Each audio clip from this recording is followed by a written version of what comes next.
같이 기도드리겠습니다.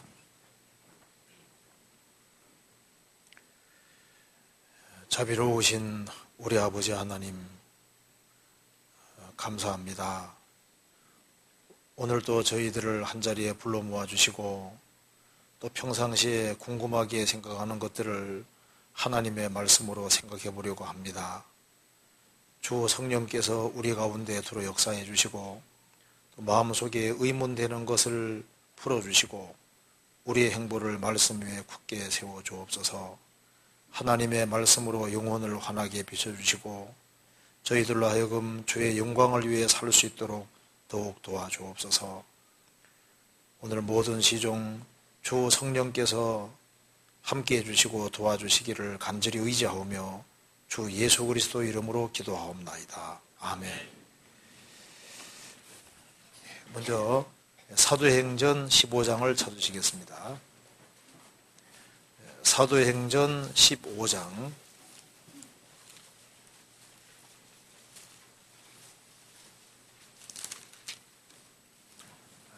15장 28절입니다.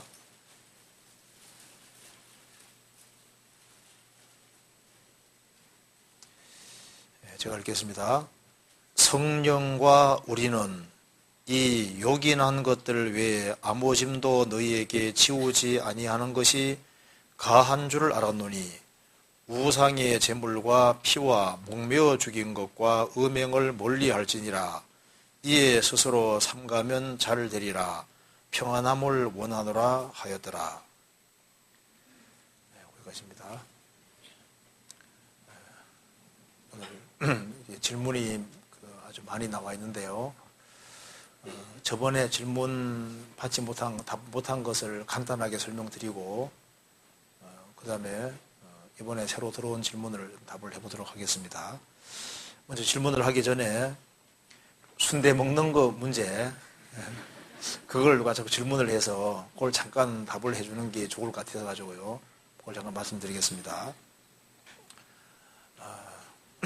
여기에 사도행전 15장 28절부터 29절 말씀 속에 성령과 우리는, 이게 이제 성령과 우리는, 이 28절 이하 말씀은 성령께서 원하시는 겁니다. 성령과 우리는 이 요긴한 것들 외에 아무 짐도 너희에게 지우지 아니하는 것이 가한 줄 알아노니 이방인 중에 구원받은 사람들 중에 적어도 이것은 지켜야 되겠다, 이것은 삼가해야 되겠다, 그렇게 결정이 됐고 이 결정은 성령께서 하신 결정이라는 겁니다. 그래서 성령과 우리는 이 요긴한 것들 외에 아무 짐도 너희에게 지우지 아니한 것이 가한 줄 알았노니 우상의 제물과 피와 목매어 죽인 것과 음행을 멀리할지니라. 이에 스스로 삼가면 잘 되리라. 평안함을 원하노라 하였더라. 그래서 28절, 29절 이 말씀이 작정한 규례라고 했습니다. 그래서 16장 4절에 여러 성으로 다녀갈 때 예루살렘에 있는 사도와 장로들의 작정한 규례를 저희에게 주어 지키게 하니 이에 여러 교회가 믿음이 더 굳어지고 수가 날마다 더하니라. 사도와 예루살렘에 있는 사도와 장로들의 작정한 규례는 성령께서 결정하신 거다. 그래서 성령과 우리는 성령께서 간섭하셔서 그렇게 결정해 주신 겁니다. 그래서 예루살렘에 있는 사도와 장로들의 작정한 규례를 저희에게 주어 지키게 하니 이방인에게 주어 지키게 하니 그 작정한 규례가 구원을 받은 사람은 우상의 제물을 먹지 말고 피를 먹지 말고 목매어 죽인 거 먹지 말고 음행을 멀리할지니라.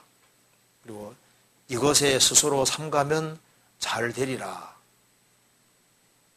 삼가하지 않으면 어떻게 된다는 얘기인 겁니까? 잘 안 되리라.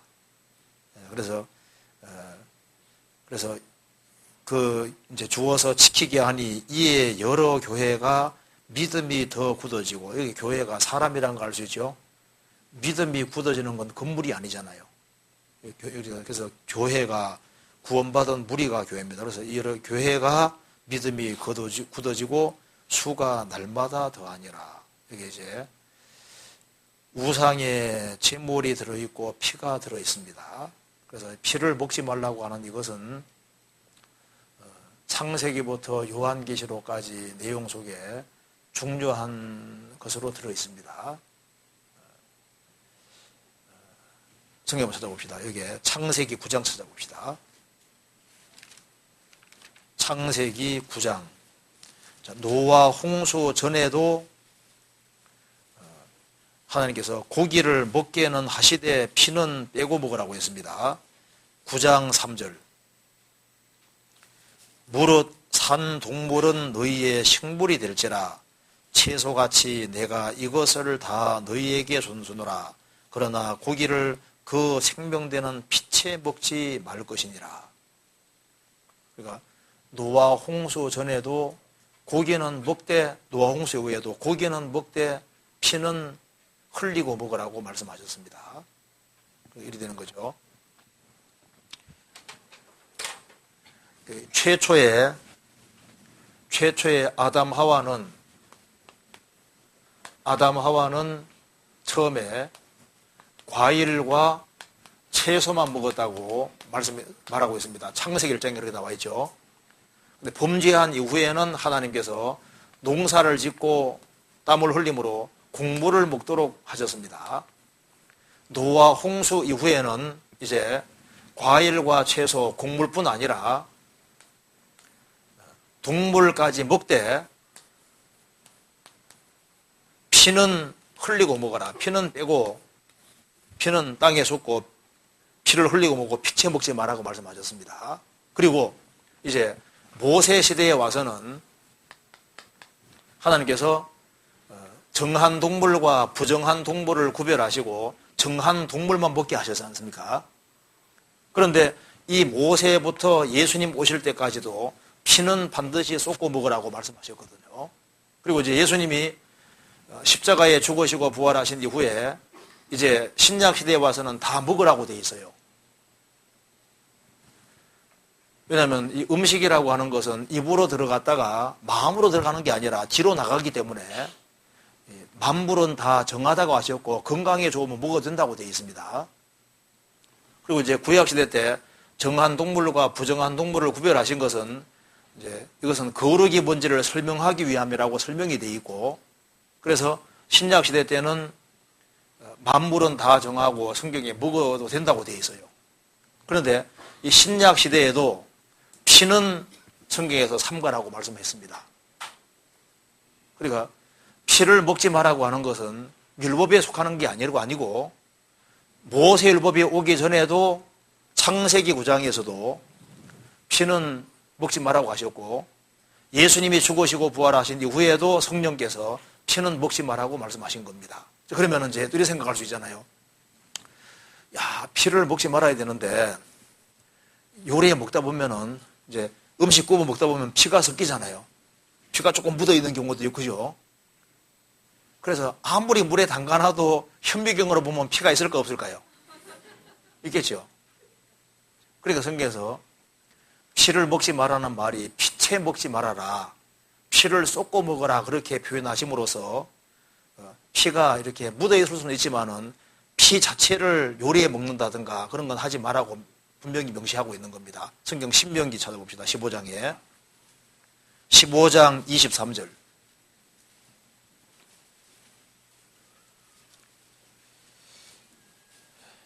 (15장 23절) 같이 읽어보겠습니다. 오직 피는 먹지 말고 물같이 땅에 쏟을지니라. 짐승 잡으면은 피는 딱 쏟아 붓고 쏟고 먹으라. 그러니까 피가 조금 묻을 수는 있지만은 피 자체를 먹지 마라 그런 말인 겁니다. 그러니까 노른 피를 마신다든가 피 자체를 먹는다든가 피 자체를 요리해 먹는다든가 그런 것은 안 하는 게 현명할 거예요.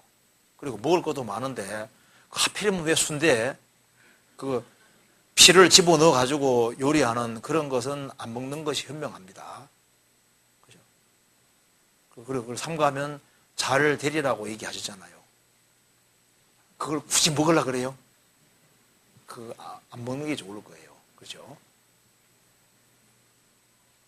그리고 조금 금식하면 돼요. 그죠? 그래서 성경에 말한 대로 피를 삼가면 잘 되리라. 나는 그래도 먹겠다. 성경에서 성령께서 말하기를 삼가면 잘 되리라. 이해되시죠? 네, 삼가하는 게 좋을 것 같습니다. 근데 순대 아직 피를 아예 안 넣고 한 것도 있을 수 있는데요. 그런 것은 일단 피를 집어넣어 가지고 하는 것은 일단 안 하는 게 좋을 거예요. 성경에 삼가라고 되어 있으니까요. 그렇죠?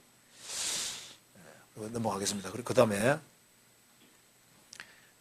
예수님께서 회당장 야이로의 딸을 고쳐주시면서 누가복음 8장 56절에서는 그 부모가 놀라는지라 예수께서 경계하사 이 일을 아무에게도 말하지 말라 하시니라라고 기록되어 있습니다. 그런데 야이로의 집에 오기까지 많은 사람이 따랐고 그 집에도 많은 사람이 있었는데 어떻게 다른 사람에게 알리지 않을 수 있었을까요? 잘 이해가 되지 않습니다. 이게 무슨 말이냐 하면요. 그냥 알게 되는 거하고 떠벌리는 것은 이거 완전히 다른 얘기입니다. 예수님이 어떻게 고치셨는지 구체적인 내용을 예수님께서 떠벌리지 말라고 말씀하셨거든요. 근데 다른 사람들은 와, 예수님이 들어가더니만 나았네, 살아났네, 거기까지는 알잖아요. 그렇지 않습니까? 근데 자연스럽게 알게 되는 건 괜찮지만은 그걸 왜 떠벌리지 말라고 했냐 하면은 이유가 있어요. 성경에 예수님께서 어떤 이적을 행하시고 난 이후에 알게 하지 말라고 경계하신 것이 계속 나오잖아요. 어떤 것에는 얘기하라고 하시고 어떤 데는 얘기하지 말라고 하셨거든요. 예수님께서 얘기하지 말라고 하신 것에는 이유가 있습니다. 크게 세 가지 이유입니다. 예수님께서 왜 말씀하지 말라고 하셨냐면 제일 첫 번째는 예수님이 하시는 사역에 방해가 되기 때문에 금지하신 것이 있습니다. 예수님은 병 고치는 것이 목적이 아닙니다. 그런데 예수님을 병이나 고쳐주는 그런 분으로 생각하고 예수님이 사역을 행하시는데 방해가 될 수가 있어요. 또 한 가지는 예수님은 어떤 일을 행하시고 자기를 떠벌리는, 자랑하고 떠벌리는 분이 아니라고 구약에 예언되어 있는데 그 말씀을 이루시려고 예수님께서 말하지 말라고 경계했다고 되어 있고, 또 한 가지는 예수님을 정치적인 메시아로 오해할 수 있을 때는 금지시켰습니다. 예수님께서 병 같은 걸 고치고 난 이후에 예수님을 정치적인 메시아로 오해할 상황이 아닌 경우에는 가족과 친족들에게 일일이 고하라, 그런 말씀도 성경 하셨거든요. 그런데 유대인들은 예수님을 이제 앞으로 이제 로마를 정복할 메시아로 생각을 하고, 그래서 자기를 독립시켜줄 메시아로 자꾸 생각을 하는 겁니다. 그래서 예수님께서 자기를 나타내지 말라고 계속 경계하시는 이유는 내가 온 것은 정치적인 메시아가 아니고 육신적인 문제를 해결하는 메시아가 아니라는 것을 강조하기 위해서예요. 좀 몇 군데만 찾아봅시다. 성경 마가복음 1장 보시겠습니다.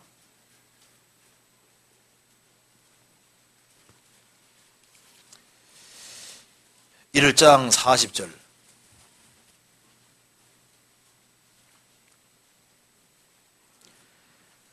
한 문둥병자가 예수께 와서 꿇어 엎드려 간구하여 가로되 원하시면 저를 깨끗게 하실 수 있나이다. 예수께서 민방히 여기사 손을 내밀어 저에게 대시며 가라사대 내가 원하노니 깨끗함을 받으라 하신대 곧 문둥병이 그 사람에게서 떠나가고 깨끗하여진지라. 엄히 경계하사 곧 보내시며 가라사대 삼가 아무에게도 말하지 말고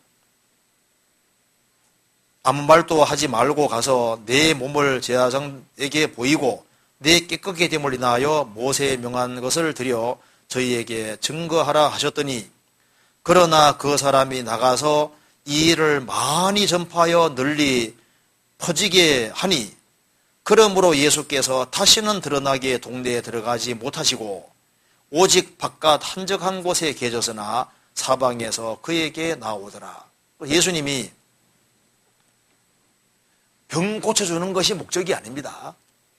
예수님께서 이제 이 일에 대해서 엄히 경계하사 삼가 아무개도 말하지 말고 단지 모세의 명한 예물을 드려 이제 증거 삼으라 했는데 이 사람이 아주 이 일을 많이 전파하니까 예수님이 자유롭게 일하시는데 방해가 되는 거예요.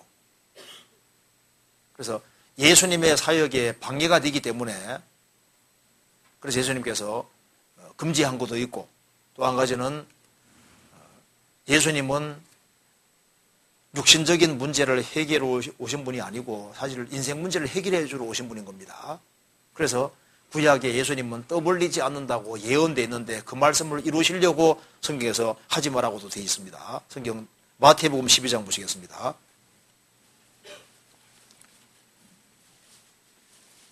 (12장) 16절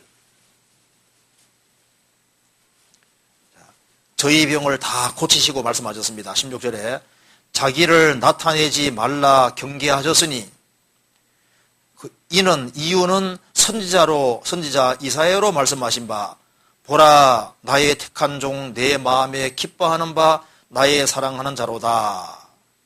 19절 그가 다투지도 아니하며 들리지도 아니하리니 아무도 길에서 그 소리를 듣지 못하리라. 21절 끝에 함을 이루리 하심이니라. 예수님이 3년 반 동안 공생애 하는데 예수님은 다투지도 아니하고 들리지도 아니하고 자기 한 것을 떠벌리고 막 소리 크게 외치고 떠벌리지도 아니하고 예수님께서는 아버지 뜻을 묵묵히 행하시기 때문에 아무도 길에서 그 소리 듣지 못하리라. 예수님이 만일 정치적인 메시아하고 인기를 끌라고 하는 그런 목적이 있었다면은 뭐 하나 하고 하는데 막 어서 전파라고 막 이렇게 떠벌리게 할 수 있지 않습니까? 부추길 수 있지 않습니까? 예수님은 구약에 예언된 대로 그분은 아버지의 뜻만 행하기 위해 오신 분인 겁니다. 이제 그래서 예수님은 다투지도 아니하고 들리지도 아니하고 조용조용하게 일을 하시기 때문에 아무도 길에서 그 소리 듣지 못하리라. 함을 이루려 하심이니라. 이해되시죠? 그리고 또 한 가지는 회당장 야이로에 따라 살리고 난 이후에 이 사람이 회당장입니다. 그러니까 영향력이 상당히 큰 사람인 거예요. 이스라엘에서는 회당장 하면 굉장히 높은 사람이거든요. 그래서 이제 그 사람이 예수님 이제 병 고침 받고 난 이후에 이걸 떠벌리면 어떻게 될까요? 떠벌리면요. 드디어 우리가 원하는 메시아가 오셨다 하면서요. 이제 예수님이 로마를 독립시켜주고 로마에서 해방시켜주고 육신적이고 현적인 문제를 해결하는 분으로 이게 오해할 수 있는 가능성이 크기 때문에 예수님께서 나는 그 목적으로 온 것이 아니다. 그것 때문에 예수님께서 경계하시면서 그 얘기를 하지 말라고 얘기하신 겁니다. 이해되시죠? 예수님이 군대 귀신 들린 사람이 나왔을 때 그 사람은 이방인이기 때문에요. 그 사람은 그라사 지방의 사람이고 그 사람은 그 친족들에게 아주 자세히 얘기해줘도 예수님에 대해서 특별히 오해할 이유가 없어요. 그럴 경우에는 또 자세히 말하라고도 말씀하셨습니다. 이해되시죠? 그 정도 얘기하고 넘어가 보겠습니다. 그 다음에 이제 마태복음 18장 10절에는 구원받은 각 사람에게 천사가 있어서 천사가 하나님께 직고한다고 했습니다. 하나님은 전지전능하신데 왜 천사에게 보고를 받으시는 걸까요? 마태복음 18장 봅시다.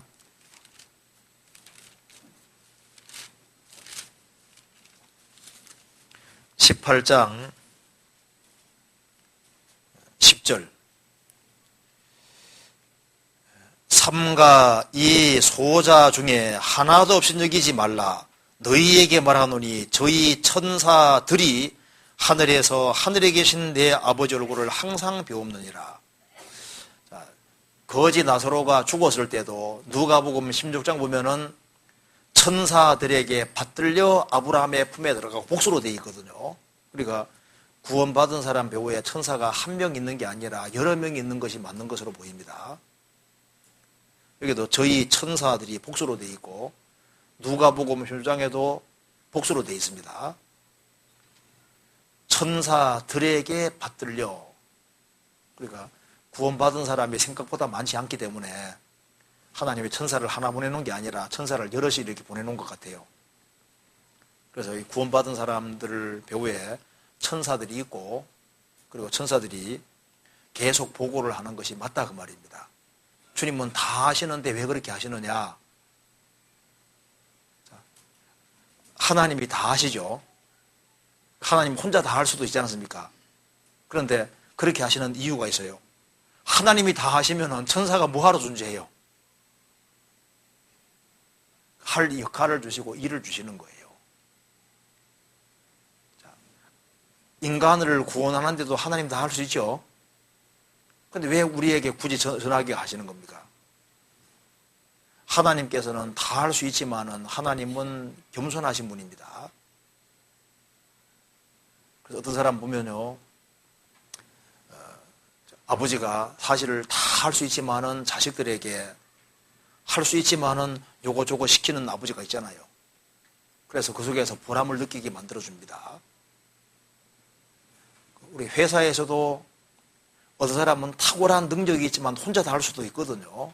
그런데 일을 잘 분담해 줘서 보람을 느끼도록 하는 그런 일이 있을 수 있는 것처럼요. 하나님께서도 다 할 수 있지만은 우리에게도 역할을 분담해 주시고 우리 할 일을 주셔서 그래서 자기 하는 일에 보람을 느끼도록 그렇게 하시는 거예요. 그러니까 하나님께서 하나님만 하시는 일이 있고 인간이 할 수 있는 것을 부분적으로 하도록 역할을 주시는 거예요. 천사들도 마찬가지인 겁니다. 하나님은 아무의 도움이 필요 없습니다. 그래서 하나님을 도와드리려는 건 합당하지를 못해요. 하나님은 도움받는 분이 아니거든요. 근데 하나님은 하나님 혼자 할 수도 있지만은 자신들에게 하나님 앞에 자신을 드리는 사람들의 헌신을 통해서 일을 또 하시는 거예요. 그렇게 함으로써 상도 주시고 보람도 느끼게 하시고 그렇게 하시는 겁니다. 하나님께서는 천사를 만드셨고 만드신 목적이 구원받은 사람을 도와주게 하려고 만드신 거예요. 그러니까 천사는 처음부터 하나님이 구원받은 사람을 섬기라고 원래 만드신 겁니다. 사람이 구원받을 줄 아시기 때문에 구원받고 난 이후에 구원받은 사람들을 배후에서 섬기라고 처음부터 만들어내신 거예요. 성경 찾아봅시다. 히브리서 1장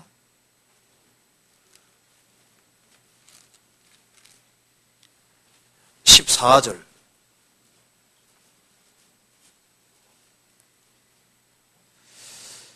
같이 읽어보겠습니다. 모든 천사들은 부리는 영으로서 구원 얻을 후사들을 위하여 섬기라고 보내심이 아니뇨. 이게 일부가 아니라 모든입니다. 모든 천사들은, 우리 천사들은 하나도 예 없이 전부 다입니다. 모든 천사들은 하나님이 부려먹는 영이다. 그리고 구원 얻을 후사, 영혼이 구원함을 얻었고 이제 주님이 재림하시면 몸까지 구원함을 얻을 후사들, 상속자들, 구원받은 사람들입니다. 구원받은 사람을 섬기라고 보내신 것이다. 그래서 구원받은 사람을 배후에 섬기고 봉사하고 있는 거예요. 그래서 천국 가면은 천사들이 우리 종입니다. 우리가 천사들을 판단하고 천사를 부리는 거예요. 그 영광스러운 천사를 부리는 특별한 특권이 우리에게 있는 겁니다. 그래서 하나님께서 할 수 있지만 역할 분담을 해주심으로써 보람 느끼게 하시고 자기 존재 가치를 일깨워주고 그렇게 하시는 거예요. 그리고 그 다음 질문, 로마서 11장 14절에는 바울이 곤욕을 시기케 하여 그중 얼마를 구원시키기를 원한다고 했습니다. 그런데 구원받지 못한 유대인은 이 도 복음을 이단이라 여기고 배척하고 핍박할 수는 있지만 이방인이 복음을 믿는다고 시기를 한다는 게 이해가 되지 않습니다. 예를 들어서 저의 친척이 여호와 증인 같은 이단에 빠졌다고 해서 제가 시기가 나서 여호와 증인을 믿는 그쪽으로 가지 않는 것처럼 말입니다. 이단에 빠졌다고 생각하는 유대인들을 어떻게 시기나게 할 수 있나요? 여호와 증인 부러워하는 사람도 많습니다.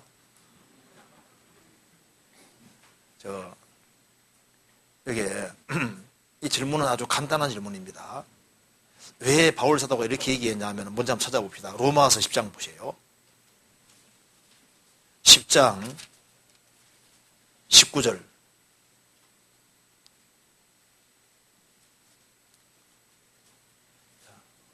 제가 읽겠습니다.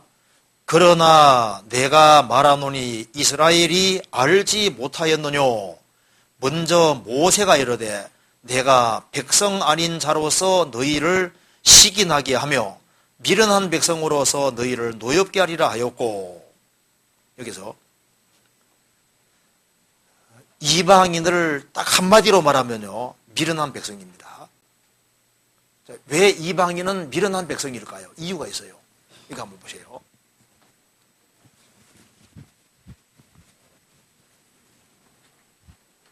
자, 유대인들은 구약 성경을 가지고 있습니다. 신약 시대 그리스도인은 구약 성경도 가지고 있고 신약 성경도 가지고 있잖아요. 그런데 이방인들은, 즉 구약도 없고 신약도 없는 이방인들은요, 한마디로 말해서 무식한 자들인 겁니다. 여기 보면은 미련한 백성이다 그래 되죠. 성경이 없으면요, 모든 것이 캄캄한 거예요. 유대인들은 구약은 가지고 있잖아요. 그런데 신약 가지고 최종 계시까지 가지고 있는 그리스도인들은 유태인들보다 훨씬 더 지혜로운 사람들인 겁니다. 우리가요, 이 성경을 배운다고 하는 게 이게 얼마나 놀라운 것인지 몰라요. 이방인들은 여기 말씀하기를 내가 내 백성 아닌 자로서 유대인들을 너희를 시기나게 하며 미련한 백성으로서 너희를 노엽게 하리라. 왜냐하면 하나님께서 미련한 이방 백성들로 하여금 신구약의 계시를 통해 확실하게 구원받게 하고 하나님이 그들에게 축복을 해주시잖아요. 축복을 해주시니까 이방인들이 잘 돼가거든요. 그리고 유대인이라 할지라도 아무리 봐도 하나님이 축복해 주시는 것이 맞다고 느껴지는 그런 일들이 많이 벌어지기 때문에 유대인들은 이방인을 개처럼 취급하는데 이방인들이 너무 잘 돼가고 아무리 봐도 하나님이 축복해 준다고 느껴질 수밖에 없는 그런 일들이 많이 벌어지니까 그 중에서 유대인들 중에도 뭐가 내가 좀 잘못 생각하는 것이구나 하는 걸 알고 이제 회개하고 돌이키는 그런 일이 계속 있어 오는 거예요. 그래서 여기에 로마서 11장 14절 보시겠습니다. 그래서 바울 사도가 이렇게 말했죠. 이는 곧 내 골육을 아무쪼록 시기나게 하여 저희 중에서 얼마를 구원하려 함이니라. 그러니까 이방인들이 구원받고 삶이 바뀌고 막 너무너무 큰 기쁨과 확신 속에 살아가면은 그걸 이단시하는 사람 있는 동시에 부러워하는 사람도 생기는 겁니다. 그렇잖아요. 그러니까 시기나고 그리고 동시에 부러워하는 사람이 생기는 거예요. 그리고 여기 믿는 사람도 마찬가지입니다. 믿는 사람도 자기는 쪼달리고 어려운데 구원 안 받은 이방인들이 잘 돼가면요, 구원받은 사람을 부러워하고 시기하고 질투하고 신앙은 조금 뒷전으로 하고 이방인처럼 해볼까 그런 마음이 생기는 사람이 있을 수도 있어요. 어떤 사람은 이제 동창생 모임에 갔습니다. 전도하러 갔거든요. 그런데 보니까 동창생들이 너무 잘 사는 거예요. 너무. 나는 새빵살이 하고 있는데 무슨 재테크니 뭐니 해가지고 막 빌딩도 몇 개고 뭐 잘 살고 있거든요. 그래서 전도하러 갔다가 전도 받아왔습니다. 일단 신앙을 조금 뒤로 해놓고 성경 써봅시다. 시편 37편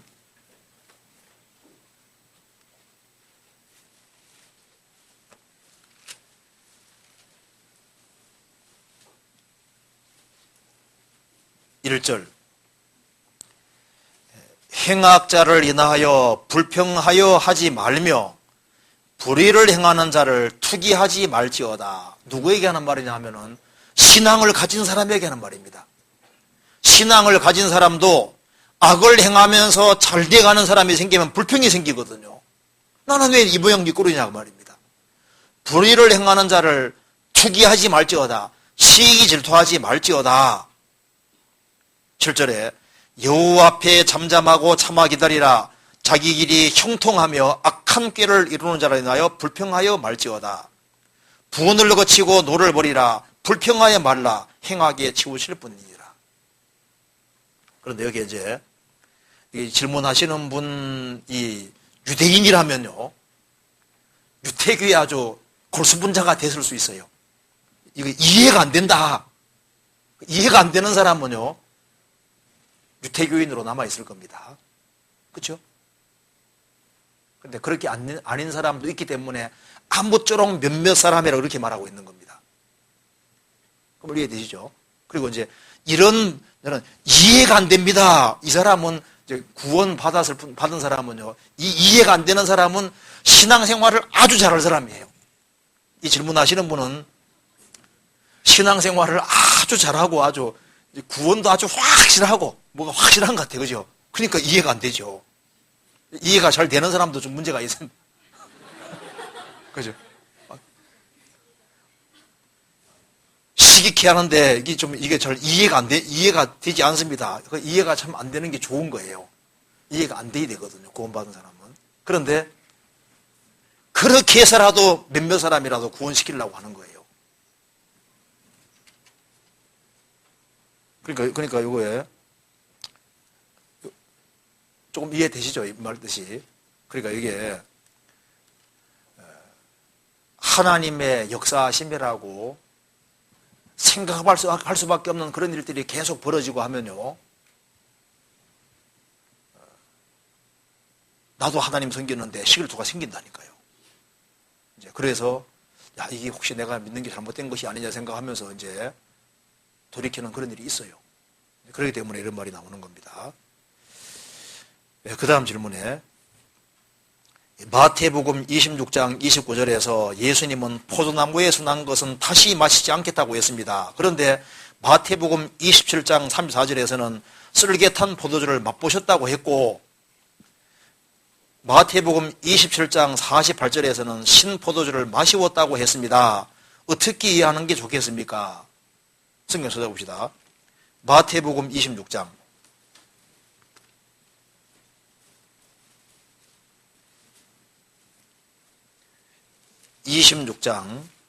29절. 그러나 너희에게 이르노니 내가 포도나무에서 난 것을 이제부터 내 아버지 나라에서 새 것으로 너희와 함께 마시는 날까지는 마시지 아니하니라 하시니라. 이게 무슨 말이냐 하면 이것이 너희와 하는 마지막 성찬이다 그런 뜻인 겁니다. 포도나무에서 난 것을 내 아버지 나라에서 새 것으로 너희와 함께 마시는 날까지는 마시지 아니하리라. 이것이 무슨 말이냐면 이것이 너희와 하는 마지막 성찬식이라는 걸 얘기를 하는 겁니다. 그리고 여기서 포도나무에서 난 것이라고 이렇게 표현한 이유는 열매 쪽을 말하는 겁니다. 예수님이 여기에 포도나무에서 난 것이라는 표현을 특별히 사용하신 이유는 이것이 독한 술 종류가 아닌 거예요. 왜 그런 걸 알 수 있냐 하면 이거 잠깐 좀 찾아봅시다. 사사기 한번 찾아보세요.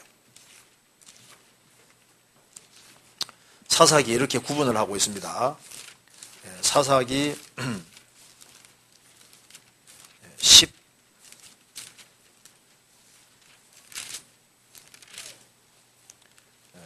13장 14절.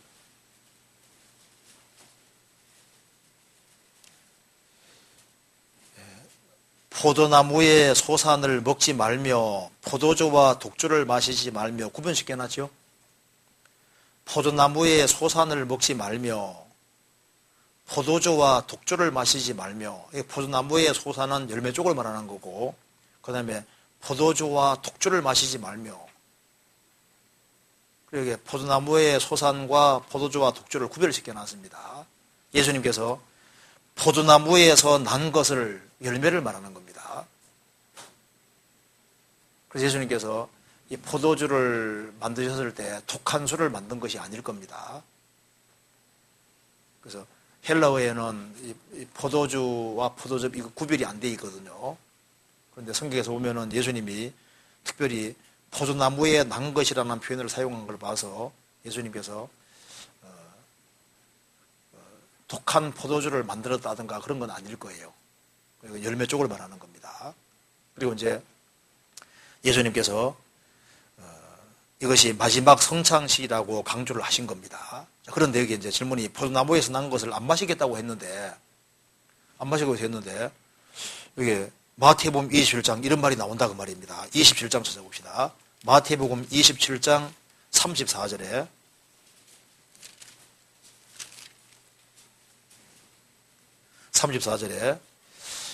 쓸개 탄 포도주를 예수께 주어 마시게 하려 하였더니 예수께서 맛보시고 마시지 아니하더라. 여기 쓸개 탄 포도주라는 게 뭐냐 하면요, 이게 마취입니다. 마취용입니다.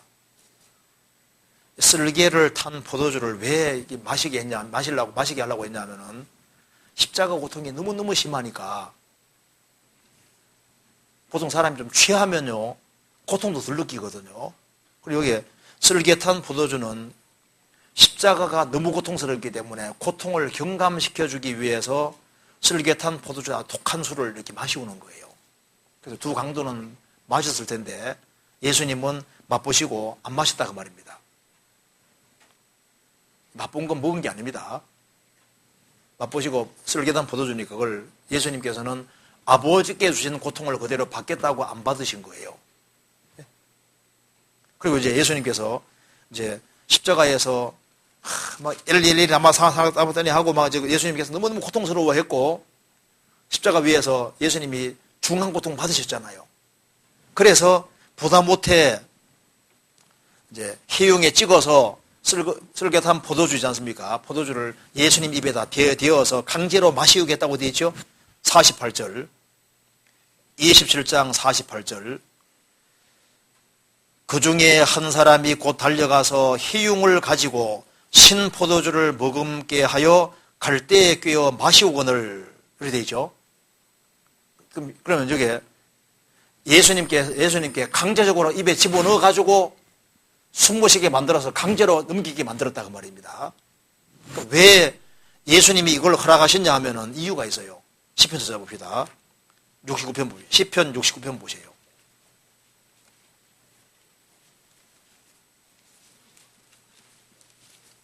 69편 이렇게 예언되어 있습니다. 21절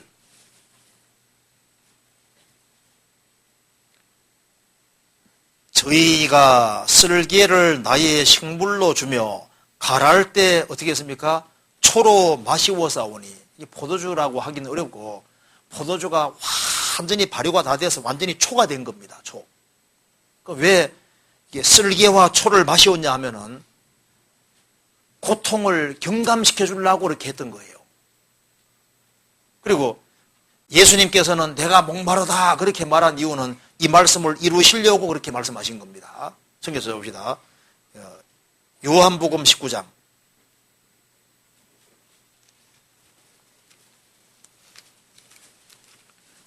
예수님은 고통을 다 받으셨기 때문에 이렇게 말했습니다. 28절 보시겠습니다. 19장 28절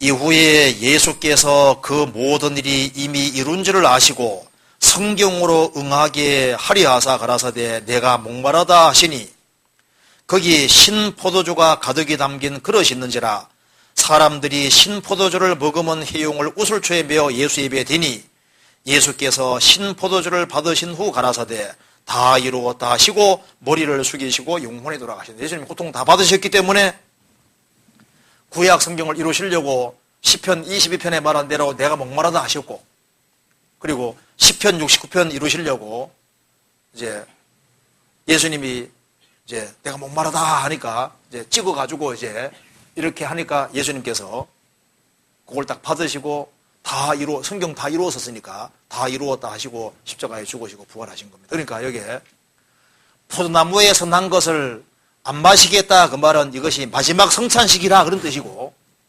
예수님이 포도나무에서 난 것을 안 마셨어요. 열매 쪽을 말하는 거고, 이것은 여기에 신포도주, 이건 초를 말하는 겁니다. 신포도주, 쓸개 탄 포도주, 이것이 초를 말하는 거고, 고통을 경감시키기 위한 목적으로 십자가 처형할 때 그런 걸 먹였던 거예요. 그건 초고, 그래서 포도나무에 난 것, 열매 쪽 말하는 게 전혀 아닙니다. 그렇잖아요. 그렇기 때문에 전혀 모순이 없어요. 그리고 그 다음에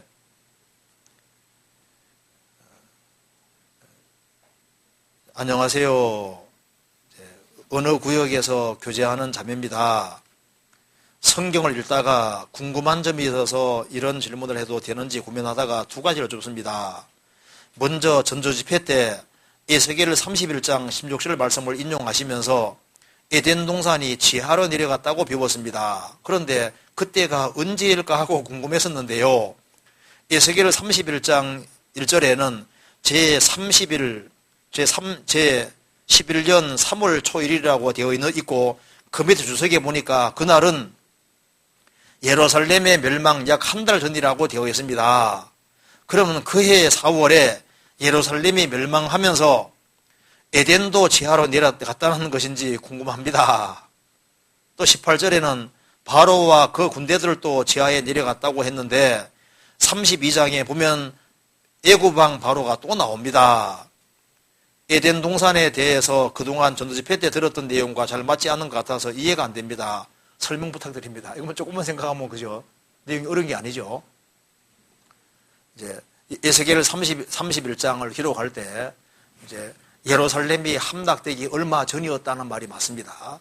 얼마 전이었고, 이제 예루살렘이 멸망하고 그 다음에 에집트도 아시리아에서 망하게 돼 있는 거예요. 그런데 바벨론에서 망하게 돼 있는데 이 에집트 파라오 왕과 군대가 바벨론을 대항해 싸우려고 하는 겁니다. 그래서 이스라엘도 이제 바벨론에 의해서 망하고 그다음에 에집트 사람들도 망해서 포로 잡혀가게 되거든요. 그런데 에집트 파라오 왕과 군대는 기고만장한 거예요. 그래서 하나님께서 이제 예루살렘 멸망을 앞두고 예루살렘이 멸망하게 되고 그 다음에 에집트 파라오 왕과 군대도 망하고 음부에 내려갈 것을 말씀하시면서 그 옛날에 이 아시리아는 대제국인데 아시리아 대제국도 과거에 그렇게 교만하게 굴다가 하나님이 음부에 집어넣은 과거 사건을 얘기를 하고 그 다음에 그 이전에 에덴 동산의 모든 땅 속에 내려간 것을 얘기를 하면서 문맥 읽어보면은 에덴 동산은 땅 속에 이미 내려갔고 그 다음에 에집트 여기 이제 아시리아 군대도 이제 음부에 내려갔고 그건 이미 과거사인데 이제 그걸 예를 들면서 이 아시리아 여기가 망했는데 그것처럼 에집트 파라오 왕도 곧 망할 것인데 모르고 있는 겁니다. 그래서 이제 에덴 동산의 모든 것이 이미 과거에 내려간 것처럼 에집트 파라오 왕도 내려갈 것이다. 아직 내려간 게 아니에요. 그러다가 이제 그 뒤에 보면은 이제 느부갓네살 왕이 쳐들어와서 에집트도 아주 박살내 버리고 포로 잡아가 버리는 겁니다. 그러니까 이게 문맥에서 전혀 이해 안 되는 게 아니라 완전히 맞는 얘기인 거예요. 에스겔 31장 한번 봅시다. 31장 보시면은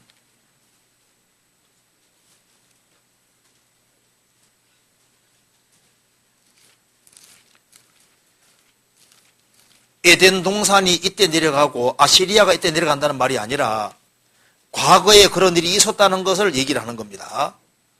여기 보면은 18절 보시겠습니다. 너의 영화와 광대함이 에덴의 모든 나무 중에 어떤 것 같은고 그러나 내가 에덴의 나무와 함께 지하에 내려갈 것이요 거기에서 할례 받지 못하고 칼에 살육당한 자 중에 누우리라. 그러면 이들이 누구냐? 이들은 파라오 왕과 그 모든 군대니라. 나 주 여호와의 말이니라. 그러니까 파라오 왕과 군대는 아직 이제 음부에 아직 안 내려가고 있습니다.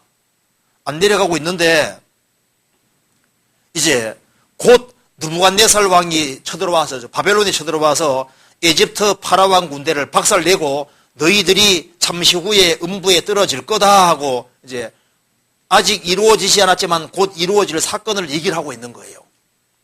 이제 그러면서 이제 과거 사건에 그 전에 옛날에 이런 일이 있었다고 설명해 주고 있는 겁니다. 16절에 내가 그로 구덩이에 내려가는 자와 함께 음부에 떨어뜨린데 열국으로 그 떨어지는 소리를 내어 진동하게 하였고 물 대임을 받은 에덴의 모든 나무 곧 레바논에 뛰어나고 아름다운 나무들로 지하의 주류를 받게 하였느니라. 이 말씀 말한 대로 이제 에덴 동산이 과거에 땅속에 내려갔고 아시리아는 이미 심판받아서 아시리아는 이때는 없거든요. 아시리아라는 나라는 이 당시에 벌써 음부에 다 내려갔어요. 이제 그걸 얘기를 하면서 보니까 아시리아 사람들이 보니까 아니 에집트가 우리보다 뭐 잘 나간 것도 없는데 굉장히 교만하거든요. 그러니까 너희들도 잠시 후에 우리처럼 저게 떨어지게 된다 그 말입니다. 그리고 에집트 파라오 왕국 군대가 우리가 막 대단하다고 생각하는데 너희들이 아시리아보다 낫냐? 아시리아도 자신들이 대단한 것처럼 생각했는데 하나님께서 심판해서 음부에 집어넣었다는 걸 예를 드시면서요. 이 에집트 파라오 왕과 군대 너희들은 아시리아보다 못한 상태인데 너무 자만하지 마라. 잠시 후에 너희들도 음부에 떨어진다 이렇게 말한 겁니다. 그러니까 이제 그 내용은 읽어보면 아주 간단한 내용입니다. 이거 이해되시죠? 그래서 이제 그 뒤에 32장에 에집트 파라오가 또 나오죠. 아직까지 음부에 들어간 상태가 아니라 그 뒤에 이제 바벨론 쳐들어와서 들어가게 되는 거니까 맞는 얘기인 거예요. 그죠? 그렇게 이해하면 되고, 그 다음에 우리 요즘 텔레비전에 가끔 나오죠. 싱크홀 얘기 들어보셨죠? 땅이 갑자기 확 가라앉잖아요. 고라당에 패여가시죠. 고라가 패여가니까 하나님이 땅을 그냥 딱 열어가지고 싹 집어넣어 버렸잖아요. 요즘 큰 구멍들이 갑자기 많이 생기지 않습니까? 그거 보면 정말 생각이 나잖아요. 싱크홀 같은 게 생겨서 갑자기 여기 나무들도 그냥 싹 들어가 버리고, 그죠? 그리고 아주 굉장히 깊은 홀들이 생깁니다. 확 들어가잖아요. 그런 것처럼 그런 거 보면은, 야, 과연 고라당의 폐역이 정말 실감 나는 겁니다. 고라당들이 폐역할 때 하나님이 땅을 딱 열어서 그냥 싱크홀을 만들어가지고 그냥 싹 집어넣어 버리잖아요. 그런 거 보면은, 에덴 동산의 모든 곳 하나님 싱크홀을 만드는 식으로 싹 열어면 그냥 싹 내려가게 할 수 있잖아요. 그죠? 그거 보면 또 무적행도 생각이 나요. 여기 마귀를 집어넣는 무적행 그냥 싹 내려가 버리잖아요. 그 무적행 바닥 없는 구덩이에 툭 떨어지거든요. 네. 그 둘째 질문. 다니엘서 12장 1절 말씀에 그때 내 민족을 호위하는 대군 미가엘이 일어날 것이요 또 환란이 있으리니 이는 계곡 이래로 그때까지 없던 환란일 것이며 그때 내 백성 중에 무릇 책에 기록된 모든 자가 구원을 얻을 것이라는 말씀을 보면 미카엘 전사가 전쟁을 치른 이후에 휴거 사건이 있다는 말씀 같습니다. 또 2절에 땅의 티끌 가운데에서 자는 자 중에 많이 깨어 영생을 얻는 자도 있겠고 수욕을 받아 무궁인 복을 물 자도 있을 것이라고 말씀하고 있어서 1절 말씀이 아마겟돈 전쟁 이후 유대인 14만 4천 명에 대한 구원을 말씀하는 것으로 보기 어려울 것 같은데요. 다니엘서 12장 1절 2절 말씀이 원래 어떻게 이해하는지 설명 부탁드립니다. 이 내용 아주 간단한 내용입니다. 잠깐 찾아봅시다. 다니엘서 12장 봅시다. 제가 간단하게 설명드려 보겠습니다. 여기 한번 보시죠. 12장 1절. 여기 1절에 그때가 언제냐 하면은 여기 다니엘서 12장 40절 마지막 전쟁 때입니다. 그때 7년 혼란입니다. 그 7년 혼란 때 그 말입니다. 마지막 때에 내 민족을 호위하는 대군은 천사장입니다. 여기에 군은 천사를 말하는, 군인 천사를 말하는 거고 대군은 천사장을 말하는 겁니다. 그때 내 민족, 이스라엘 민족을 호위하는 천사장 미카엘이 일어날 것이요. 또 환란이 있으리니 이는 개국 이래로 그때까지 없던 환란일 것이며, 자, 개국 이래로 이스라엘 역사가 시작된 이래로 없는 환란이다. 그래서 여기에 7년 환란이라는 것이 있는데 7년 환란은 개국 이래 이스라엘 역사가 시작된 이래 그때까지 없던 환란이다. 그러니까 전무후무한 환란인 겁니다. 그래서 이 7년 환란을 다른 말로 하면은 야곱의 환란입니다. 야곱의 환란되고 역사 속에서 전혀 넘는 가장 큰 환란이 벌어지게 됩니다. 잠깐 찾아봅시다. 예레미야 30장 보시겠습니다.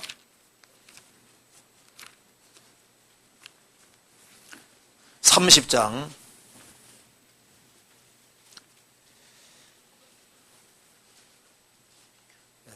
4절에 보시겠습니다. 여호와께서 이스라엘과 유다에 대하여 하신 말씀이 이러하니라. 여호와께서 이같이 말씀하시되 우리가 떨리는 소리를 들으니 두려움이요 평안함이 아니로다. 너희는 자식을 해산하는 남자가 있는가 물어보라. 남자마다 해산하는 여인같이 손으로 각기 허리를 짚고 그 얼굴빛이 창백하여 보이면 어찌미뇨. 그 다음 주겠습니다. 슬프다 이날이여 비할 데 없이 크니 이는 야곱의 혼란 때가 되미로다마는 그가 이에서 구하의 뇌물 얻으리로다. 슬프다 이날이여 비할 데 없이 크니 비교할 수 없는 가장 큰 혼란인데 이는 야곱의 혼란 때가 되미로다. 그러니까 7년 혼란은 무슨 혼란입니까? 야곱의 혼란 때입니다. 이스라엘 민족이 역사 속에서 가장 큰 혼란을 당하는 데인데, 그래서 예수님께서 이것은 창세 이후로 없던 혼란이라고 말씀하셨습니다. 그런데 이제 7년 혼란 끝에 유대인들이 기적적으로 이제 건진받아서 천년왕국에 들어가게 되는 겁니다. 예수님께서도 마태복음 24장에서 이스라엘에게 개국 이래로 없던 혼란이 벌어진다고 했습니다. 성경 찾아봅시다. 마태복음 24장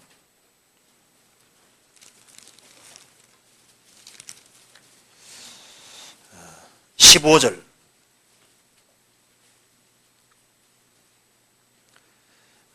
그러므로 너희가 선지자 다니엘의 말한 바 멸망에 가증한 것이 거룩한 곳에 선 것을 보거든 읽는 자는 깨달을진저. 이 말씀이 7년 혼란 중반기입니다. 7년 혼란 중반기가 되면은 여기 적그리스도가 자기를 보여 하나님이라고 하고 7년 혼란 중반기 때 적그리스도가 자기를 보여 하나님이라고 하면서 예루살렘 성전에서 제사 예물을 드리게 되는데 중반기 때 제사 예물을 금지시키고 여기다가 적그리스도의 우상을 세우는 겁니다. 자기를 보여 하나님이라는 시대가 오는 겁니다. 그래서 이것이 바로 요한계시록 13장 얘기인 겁니다. 그래서 선지자 다니엘의 말한 바 멸망에 가증한 것이 거룩한 곳인 것을 보거든 읽는 자는 깨달을진저. 그래서 7년 혼란 중반기 전에 예루살렘 성전이 세워지고 이스라엘은 제사 예물을 드리다가 중반기 때 되면 제사 예물을 폐지시켜버리고 적그리스도가 자기를 보여 하나님이라 하고 여기다가 적그리스도 우상을 세우게 되는 거예요. 그걸 보거든 읽는 자는 깨달을진저. 그때 무조건 도망가라고 하신 겁니다.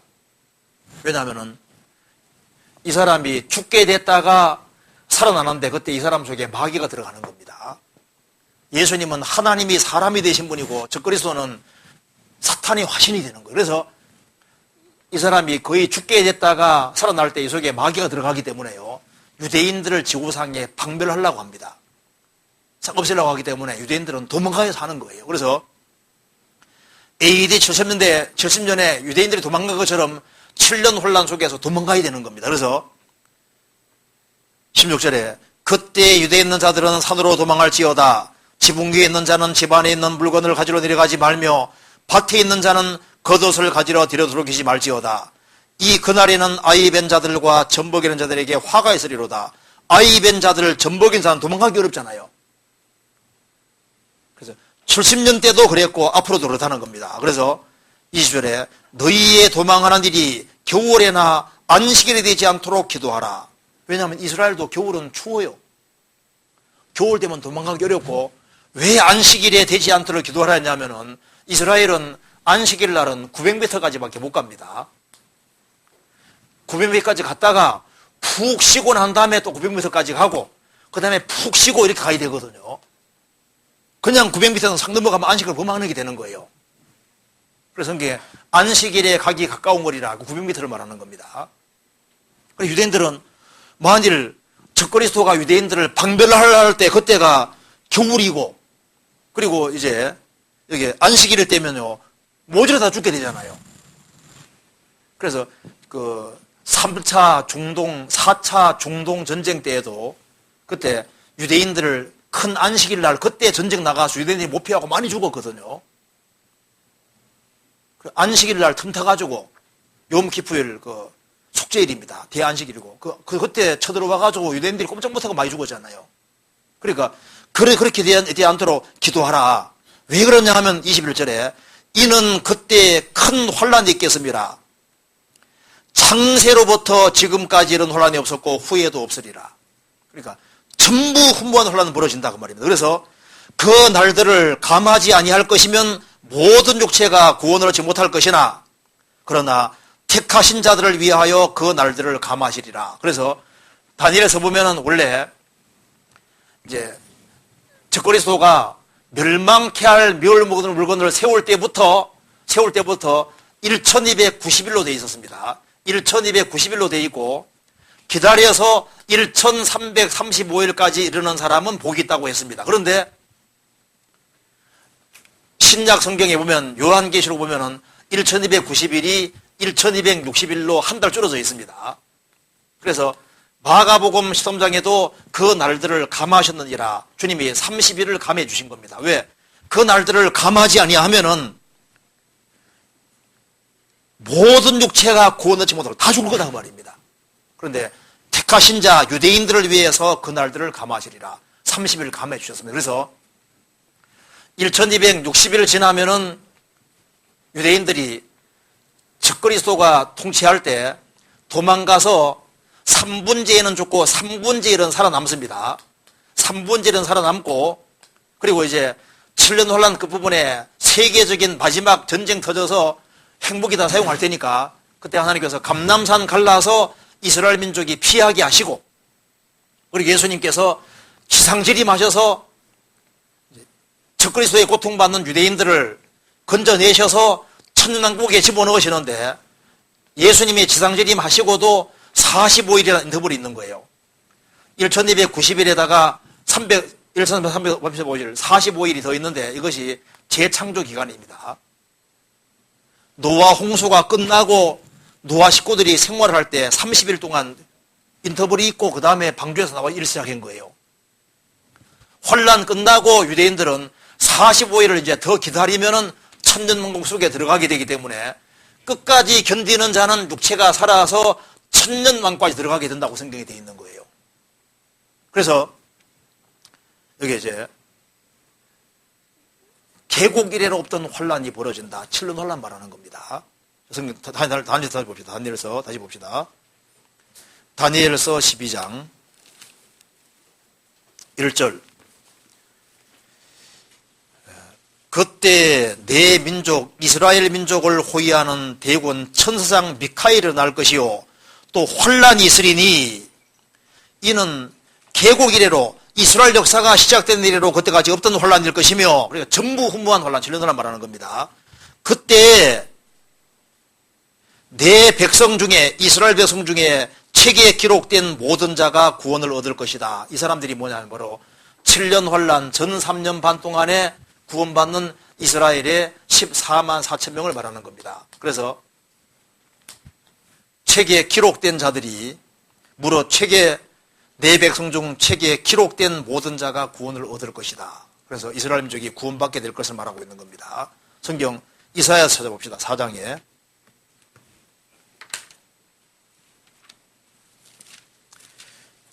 이사야 4장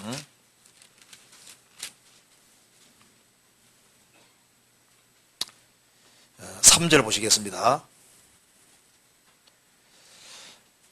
3절 시온에 남아있는 자, 예루살렘에 머물러 있는 자, 곧 예루살렘에서 생존한 자 중 농명된 모든 사람은 어떻게 되는 겁니까? 거룩하다 칭함을 얻으리니. 그러니까 이스라엘 사람 중에 아직 구원받을 사람이 남아있는 겁니다. 로마서 11장 보시겠습니다.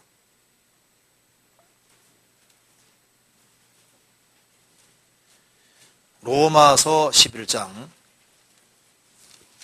1절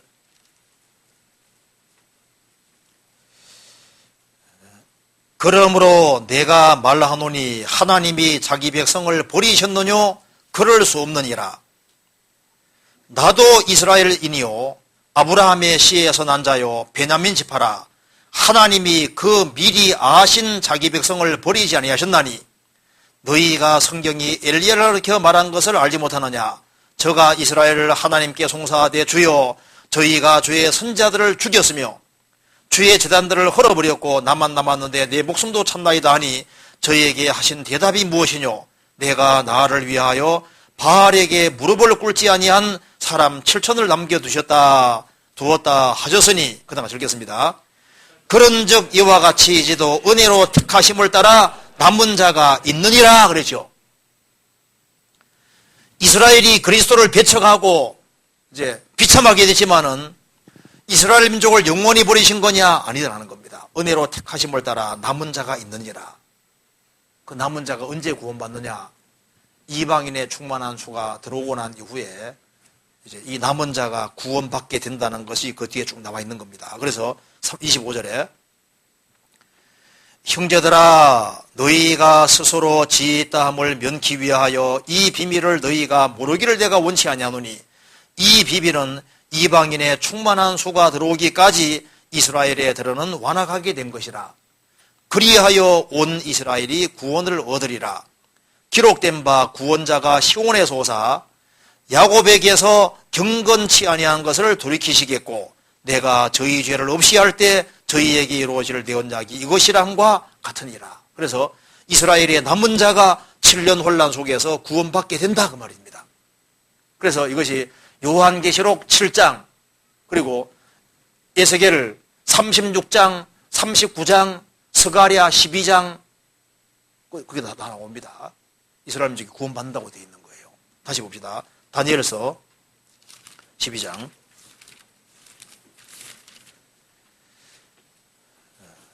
1절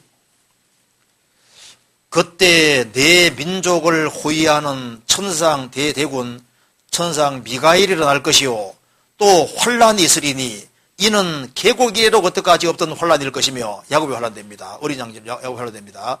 그때에 내 백성 중에 무릇 책에 기록된 모든 자가 구원을 얻을 것이다. 이스라엘 14만 4천 명이 구원된다는 겁니다. 환란 속에서. 그리고 이제 2절 땅의 티끌 가운데서 자는 자 중에 많이 깨어 영생을 얻는 자도 있겠고 생명의 부활을 말합니다.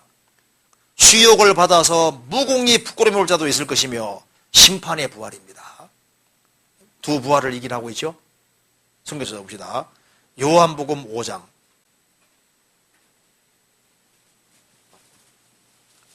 28절 29절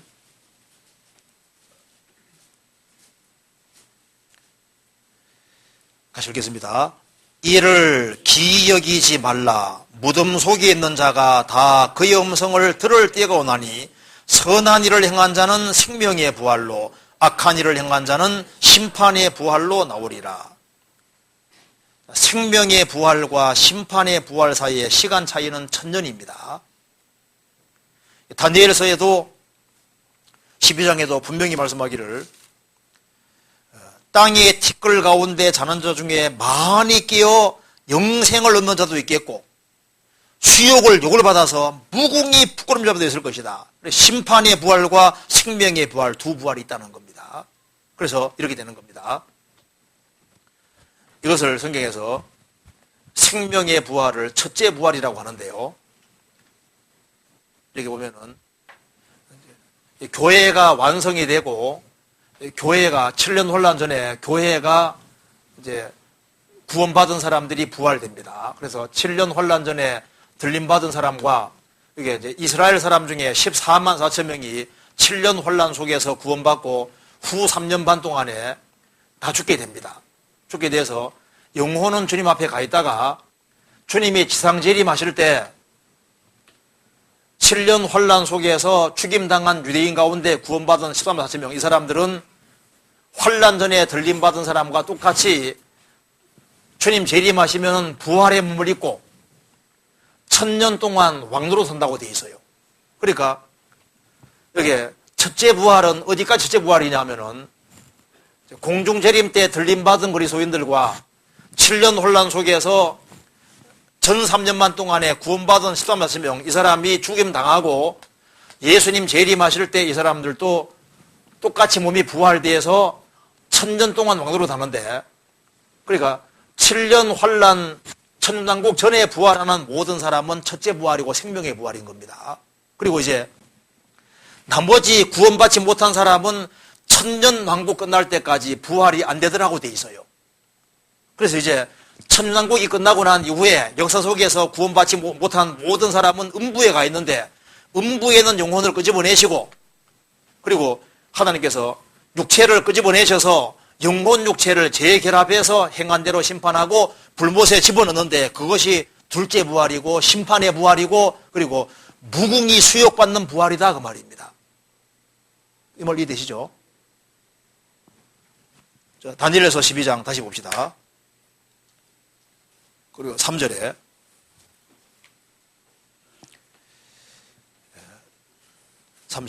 지혜 있는 자는 궁창의 빛과 같이 빛날 것이요 많은 사람을 옳은 대로 돌아오게 한 자는 별과 같이 영원토록 비치리라. 인생이 해야 될 일이 뭐냐? 많은 사람을 옳은 대로 돌아오게 한 자는 그 영혼을 건져야 될 것을 말씀하고 있는 겁니다. 그러니까 여기에 지금 여기 질문하신 분은 성경을 잘못 알고 있는 겁니다. 요 내용 이해되시죠? 요 내용을 얘기하는 거예요. 그래서 여기에 지금 이스라엘 역사 속에서 이스라엘 사람에게 있을 것을 지금 말하고 있는 겁니다. 그렇게 이해하면 되겠습니다. 그리고 그 다음 질문. 이건 넘어가도 되겠죠? 예, 그 다음 넘어가 봅시다. 마태복음 1장 16절에는 예수님의 아버지인 요셉의 아버지를 야곱이라고 하고, 누가복음 2장 3장 23절에는 요셉의 위가 헬리로 되어 있습니다. 유대인은 모기가 기준이어서 누가복음은 마리아의 계보를 적은 것이라던데요. 이 말이 맞는 말인지요? 예, 맞습니다. 맞아요. 그러니까 여기에 이거 한번 봅시다.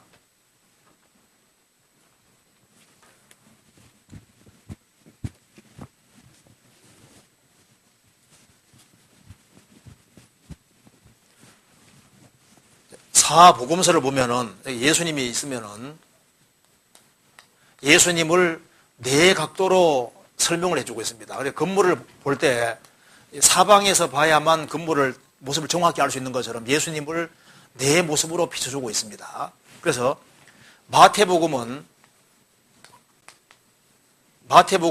목적이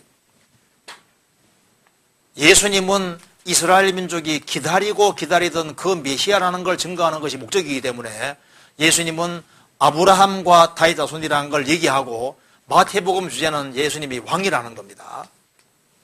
그래서 사복음서 중에서 제일 무서운 것이 뭡니까? 무슨 복음서예요? 읽어보면 제일 겁나는 게 뭐예요? 마태복음 제일 무섭잖아요. 이게 왕의 복음이거든요. 그래서 마태복음은 예수님은 아브라함과 다윗 자손으로 오신 분이라는 걸 이제 강조하기 위해서 예수님은 이제 유대인이 기다리던 메시아라는 걸 증거하는 게 목적이니까 아브라함과 다윗의 손으로 오신 것을 얘기를 하고 있는 겁니다. 그런데 이제 누가복음은 예수님이 사람이라는 것을 증거하는 것이 목적이기 때문에 누가복음은 이제 계보를 시작할 때 족보가 어디까지 나오냐 하면은 아담까지 가요. 누가복음 3장 보면은 계보가 올라가는데 아담까지 가서 쭉 내려와서 마리아 아버지 헨리까지 나옵니다. 헨리가 나오고 헨리가 마리아의 아버지거든요. 그래서 헨리가 마리아를 낳았어요. 그러니까 마리아 족보입니다. 여기 마태복음은 요셉 족보입니다. 요셉. 그럼 여기 왜 마리아의 족보를 이렇게 쭉 얘기했냐 하면은 첫사람 아담은 범죄함으로 실패했잖아요. 그래서 아담의 위는 하나님이라 했습니다. 그래서 첫사람 아담은 실패했는데 여자의 손으로 오시는 예수님은 아담이 실패한 것을 회복하시는 분이라는 것을 얘기하고 아담이 사람이었던 것처럼 예수님은 완전한 사람으로 오셔서 아담이 실패한 것을 회복시키는 분이라는 것을 얘기하는 게 목적이니까 족보가 아담까지 가는 겁니다. 아담까지. 그런데 이제 마가복음은 예수님이 종이라는 걸 증거하는 것이 목적이니까 종은 족보가 있어요, 없어요? 필요 없잖아요. 그러니까 마가복음 펼치면 족보가 안 나옵니다. 예수님은 하나님의 아들로 오셔서 곡즉시 순종하면서 아버지 뜻만 행하다 가는 거예요. 요한복음은 예수님이 하나님이라는 걸 증거하는 것이 목적이니까 하나님은 족보 있어요, 없어요? 족보 없잖아요. 그러니까 요한복음 시작이 뭡니까? 태초에 말씀이 계시니라. 이 말씀이 하나님 관계에 있으니 이 말씀은 곧 하나님이시니라. 요한복음 처음 시작이 하나님이고 과정이 전부 다 하나님이고 끝에도 하나님이잖아요. 제일 끝에도 나의 주시며 나의 하나님이시니이다. 그래서 예수님은 사람이면서 하나님이셨고 여호와의 종이었고 유대인들이 기다리는 메시아가 맞다는 걸 얘기를 하는 겁니다. 그래서요 마태복음 족보는 믿음의 족보이기 때문에 아브라함과 다윗의 손 중에서 좀 믿음이 시원치 않은 사람 몇 사람 빼놨습니다. 그런데 누가복음은 첫사람 아담이 실패하고 아담 후손은 실패했지만은 예수님은 여자 후손으로 오셔서 아담 실패한 걸 회복시키기 때문에 누가복음 족보에는 집어넣지 말아야 될 사람도 집어넣었어요. 여기에 가이난이라는 사람이 들어가 있는데요. 가이난이라는 사람은 창세기에도 안 나오고 역대상에도 안 나옵니다. 그런데 이 사람이 사고 친 사람이거든요. 그래서 큰 죄를 지어서 원래 족보에서 빠진 사람인데 누가는 집어넣었어요. 왜냐하면 실패한 사람을 실패한 거에 관계없이 일단 족보에 있는 사람 다 집어넣는 길을 택했거든요. 그래서 이 족보라는 것에 뜻이 들어있는 거예요. 어쨌든 간에 여기 마태복음은 요셉 족보고 그 다음에 이제 누가복음은 마리아 족보라는 말이 맞고 그래서 요셉을 낳은 사람은 야곱이고 요셉의 아버지는 야곱이고 마리아 아버지는 헨리가 맞다 그 말입니다. 그렇게 이해하면 되겠습니다. 그 다음에 천주교에 다니는 친구가 정경, 외경 등을 얘기할 때 어떻게 말을 꺼내야 할지 모르겠습니다. 저희는 66권만을 하나님 말씀으로 인정하는데요. 구약 성경은 얌리아 랍비 회의에서 신약 성경은 카르타고 공회에서 정경으로 결정되었다고 알고 있습니다. 정경 선별의 기준은 무엇인지 궁금합니다. 그렇죠. 여기 잘 아시네요. 여기 보면은 구약 성경 39권을 정경으로 이제 결정한 것은 90년에 얌미아 회의라는 말이 맞습니다. 그리고 이제 카르타고 공회에서 신약 성경을 정경으로 결정했다. 그래서 이제 주후 397년에 그렇게 했다 그 말입니다. 그런데 이제 도대체 왜 정경, 외경 이런 말이 좀 어렵잖아요. 제가 간단하게만 정리하겠습니다. 잠깐 보시죠. 여기에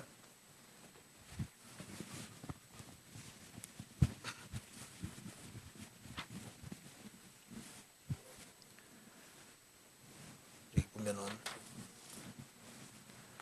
예수님 오시기 1500년 전부터 해서 예수님 오시기 400년 전까지 기록된 것이 구약이고, 예수님 오시고 난 이후에 AD 50년에서 100년 사이에 기록된 것이 신약입니다. 정확히는 AD 96년에 요한계시록까지 기록이 됐습니다. 그런데 이제 외경은 이게 이 신약과 구약 성경을 가리켜서 정경이다 이렇게 말합니다. 발을 정자 써서 정경이다, 캐논이다, 하나님의 영감 기준에 맞다 그런 뜻입니다. 그리고 이제 요 400년 사이에 신구약 성경 기록되는 사이에 기록된 책이 있는데 이걸 가리켜서 외경이다 이렇게 말합니다. 왜 외경이라는 바깥에서 쓰냐면은 내용은 좋은데 하나님의 영감 기준에는 벗어나 있고 누가 봐도라도 하나님의 말씀이 아닌 건 확실하기 때문에 이제 성경은 아닌데 읽어보면 교훈적인 내용은 많이 있거든요. 그래서 옛날에 책이 귀하던 시절에 성경을 읽었을 뿐 아니라 외경도 많이 읽었거든요. 책이 굉장히 귀하잖아요. 이스라엘 역사책이고 읽어보면 굉장히 재밌는 내용이 많아요. 그리고 이제 신구약 성경이 기록되고 난 이후에 이제 엉터리 책들이 또 나옵니다. 이걸 가지고 위경이라 위경. 거디 위자 써서 위경이다. 그러니까 이제 신구약 성경은 정경, 신구약 성경 기록되는 사이에 기록된 건 외경. 신구약 성경이 기록된 이후에 그 이제 거짓된 책들이 좀 있거든요. 그걸 위경이라 하는데 위경 중에 요즘 이제 많이 떠드는 것이 도마복음. 그다음에 이제 이런 음식 쓰는 도마 말고 사람 이름 도마복음. 그다음에 이제 유다복음 이런 거 나오는데 이게 다 위경입니다. 뭐 바울 묵시록, 베드로 묵시록 책이 또 많아요. 네. 그래서 이제 구별되죠. 정경, 외경, 위경 이렇게 구별되는 겁니다. 구별되는데 이제 우리가 좀 알아야 될 것이 있는데요. 이 구약 성경과 신약 성경은 스스로가 하나님의 말씀인 걸 스스로 증거하고 있습니다. 하나님이 만든 꽃과 사람 만든 꽃이 다르잖아요. 자, 사도들이 신약 성경을 기록하고 사도에게 배운 사람들을 가리켜서 속사도라고, 속사도, 이어를 속사 써서 사도에게 배운 사람들 속사도라 그리고 속사도에게 배운 사람들을 보통 교부다 이렇게 말하는 교부라고 말하는데요. 신구약 성경이 기록되고 난 이후에 속사도들, 교보들이 쓴 책도 많은데 수준이 갑자기 뚝 떨어집니다. 무슨 얘기 되죠? 그러니까 신구약 성경 자체는 이 하나님의 감동으로 읽기 때문에 쉽게 말하면 딱 누가 딱 대도 딱 들어보면 이거는 모차르트가 했다고 베토벤을 알 수 있는 것처럼요. 하나님의 감동으로 기록된 거하고 인간이 쓴 책하고는 수준이 그냥 확 차이 나는 거예요. 그래서 철수가 작곡한 거하고 베토벤 작곡한 거 다르잖아요. 그래서 이제 이 초대교회 당시에도 구약 성경이 다 기록되어 있었기 때문에 구약 성경을 가지고서 전도 다 했던 거예요. 성경 기록이 안 됐으니까. 그래서 이제 구약 성경으로 전도하는 이제 속에서 이제 성경이 기록되기 시작했지 않습니까? 그래서 이제 초대교회 당시에 이제 사도들이 글을 쓰면 성경이 되는 거거든요. 그래서 이제 성경을 여기저기에서 이제 돌려가면서 읽었던 거예요. 그리고 이제 초대교회 당시에는 성경을 모을 필요성을 잘 못 느꼈습니다. 왜냐하면 우리 생각해 보시면요. 일단 구약 성경은 있고 그리고 이제 신앙생활 하는 데 있어서 요한복음 한 권 있고 로마서 한 권 있어도 신앙생활 충분히 됩니까 안 됩니까? 되죠. 그러니까 이제 성경 몇 권만 있어도 신앙생활하는데 별로 지장이 없거든요. 그러니까 이제 이걸 돌려가면서 읽고 이것을 굳이 모아야 될 필요성을 못 느꼈던 거예요. 성경 한번 찾아봅시다. 골로새서 한번 보세요.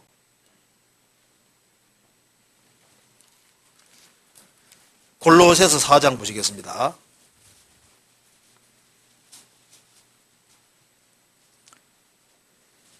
1 16절.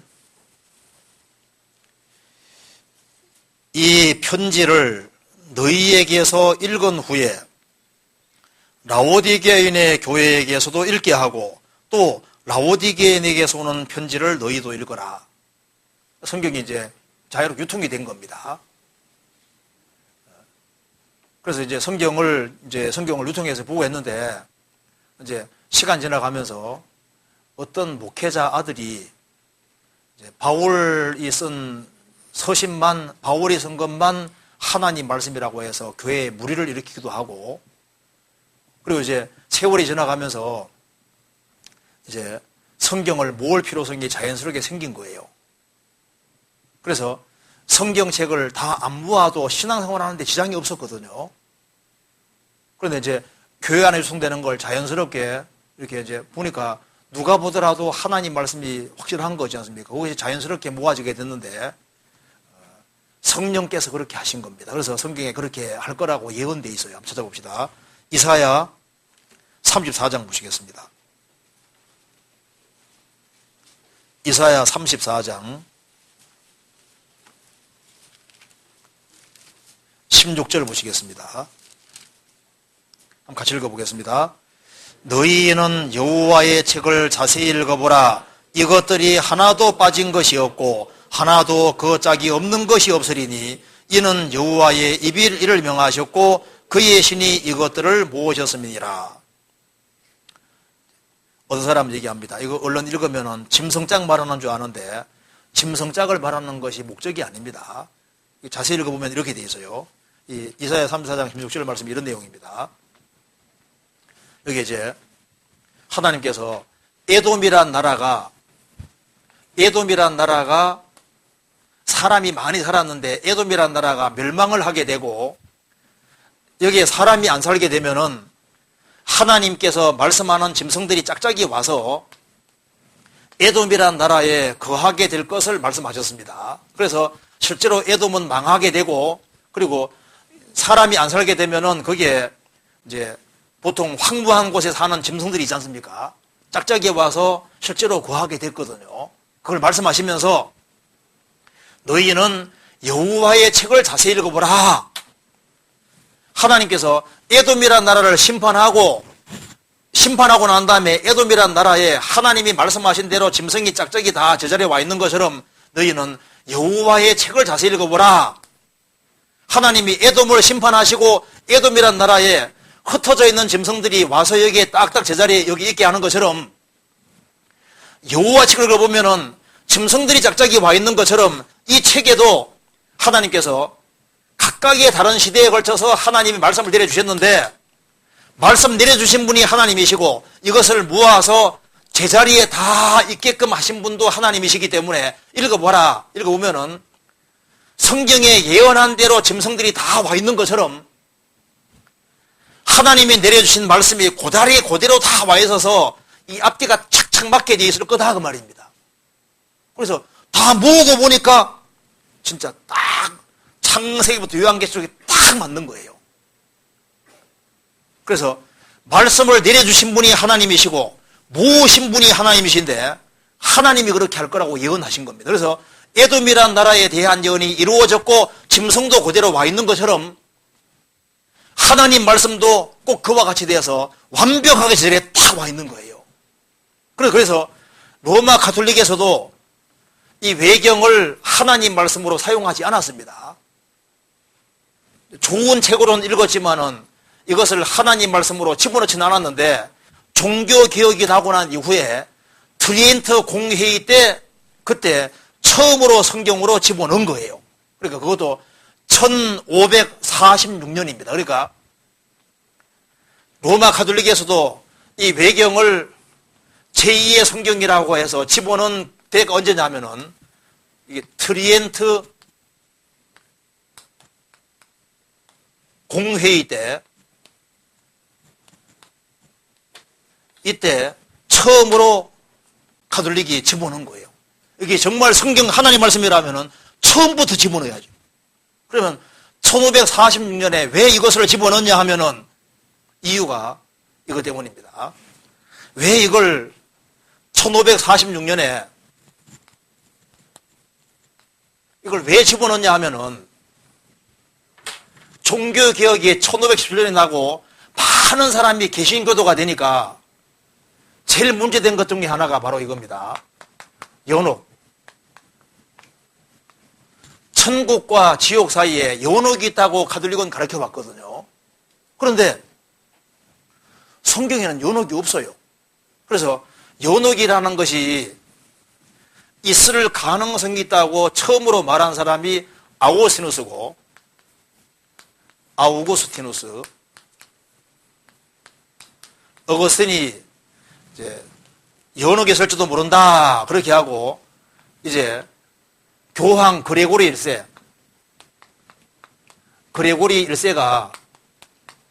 이제 이 사람이 교황제도 처음 만든 사람입니다. 590년에 교황제도를 만든 사람인데 이 사람이 연옥이 있다고 한 거예요. 그래서 이제 중세 때 대대로 천국과 지옥 사이에 연옥이 있다고 가르쳐 왔는데 종교개혁하고 난 이후에 연옥이 어딨냐 하니까 성경이 없거든요. 그래가지고 국려지책으로 트리엔트 공회의 때 이때 처음으로 외경을 집어넣은 겁니다. 왜냐하면 여기에 외경 속에 마카비서가 있는데 죽은 자를 위해서 기도하는 내용이 있거든요. 왜? 가톨릭에서는 죽은 자를 위해서 계속 기도해 왔었거든요. 연옥에 천국 보내달라고 계속 기도해 왔는데, 근데 그 내용이 연옥에 대한 기도 내용이 아니거든요. 죽은 자를 위해서 기도했을 때 여기 연옥 얘기가 전혀 아닌데, 하여튼 간에 가톨릭에 빠져나가는 사람을 없애야 되니까 국려지책으로 집어넣은 거예요. 그러니까 성경은 욕심 조건이 확실한 겁니다. 그렇잖아요. 그래서 일단 정경, 외경, 미경 구별이 될 수 있겠죠. 그리고 여기 도마복음 읽어보면 진짜 웃겨요. 여기 도마복음, 유다복음에 보면요, 예수님이 네가 나를 파는 것이 잘하는 거라고 예수님 무치키는 식으로 되어 있거든요. 그래서 초대교회 당시에 이레니우스라는 사람이 우리 모임에서 나간 사람들 중에 유다복음을 만들어가지고 하는 사람이 속지 말으라고 책이 나오잖아요. 그런 게 나옵니다. 어쨌든 간에 그 다음에 넘어갑시다. 여기 이제 안녕하세요. 구원받은 성도는 대제사장의 위치라고 알고 있습니다. 대제사장이 아니고 제사장의 위치라고 알고 있습니다. 대제사장은 예수님이고 우리는 제사장입니다. 그래서 일반 성도라도 하더라도 하나님이 주신 기회가 있다면 복음을 전할 수 있다고 생각해 왔습니다. 맞죠? 다만 교회 안에서 말씀을 맡은 직분인 전도인들이 계시기 때문에 직접 복음을 전하지 않는 것일 뿐이지 전도인이 말씀을 전할 수 없는 상황이라면 직접 복음을 전해서 구원받게 할 수 있다고 알고 있었는데요. 같이 교제하던 자매님은 전도할 때 절대로 복음을 말해주면 안 된다고 하시는데 정말 부득한 상황에서도 그렇게 해야 하는 것인지 궁금합니다. 자매님 말고도 평신도가 복음을 직접 풀지 않아야 한다고 알고 계신 자매님들이 의외로 많던데요. 복음을 말해줘야 하는 상황에서 기도 가운데 복음을 풀어주는 것에 대한 말씀해 주시면 감사하겠습니다. 둘 다 맞아요. 왜 맞냐면은 평신도가 복음을 얘기할 수 있느냐? 물론 얘기할 수 있습니다.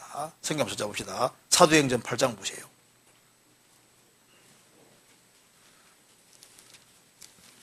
8장 4절입니다.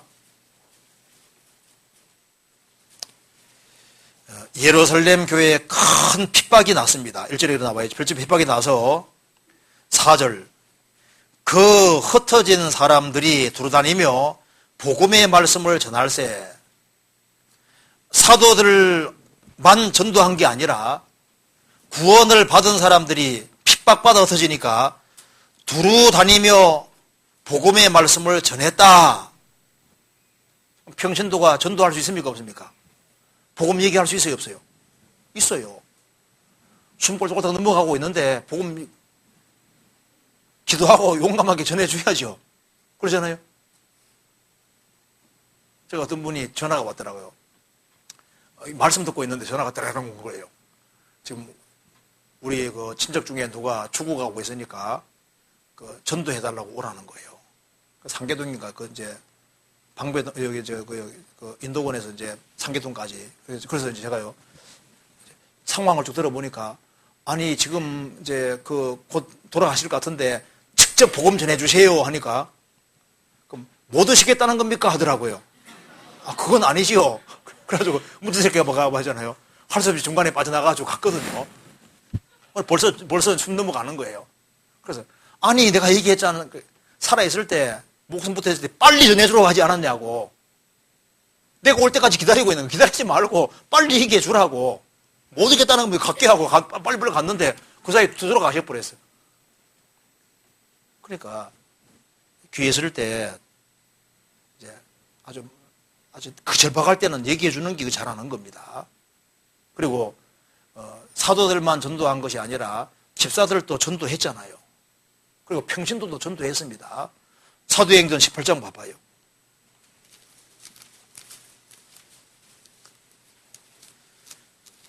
18장 24절 보시겠습니다. 알렉산드리아에서 난 아볼로라 하는 유대인이 에베소에 이르니 이 사람은 학문이 많고 성경에 능한 자라. 그가 일찍 주의 도를 배워 열심으로 예수에 관한 것을 말하며 가르치나 요한의 세례만 알 따름이라. 그가 회당에서 담대히 말하기를 시작하거늘 브리스길라와 아굴라가 듣고 데려다가 하나님의 도를 더 자세히 풀어 이르더라. 신학 박사에게, 쉽게 말해서 신학 박사에게 설교하는 거 들으니까 브리스길라와 아굴라는 구원받은 데 보니까 영 시원찮은 거예요. 그래서 이제 불러다가 하나님 믿는 도를 더 자세하게, 복음을 더 자세히 풀어 이르렀습니다.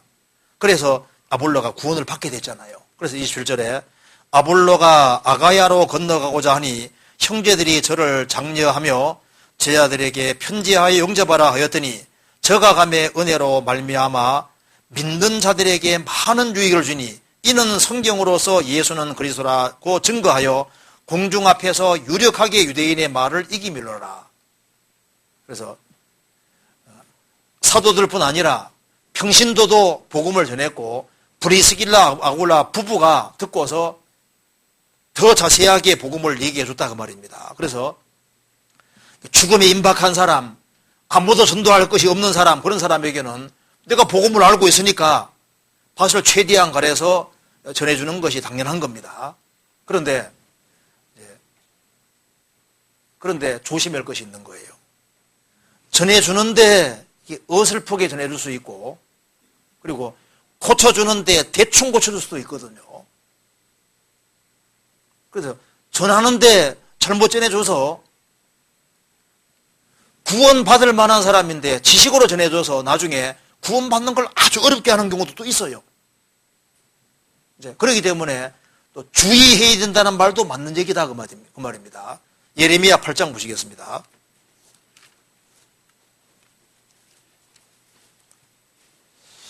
8장 11절.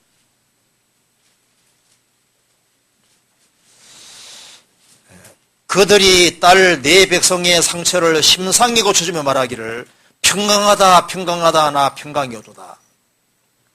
저도 거듭나고 난 이후에 제 동생들에게 막 최대한 밭을 갈아가지고 복음 얘기해서 구원 받은 줄 알았거든요. 그런데 거의 구원인데 구원은 아니었어요.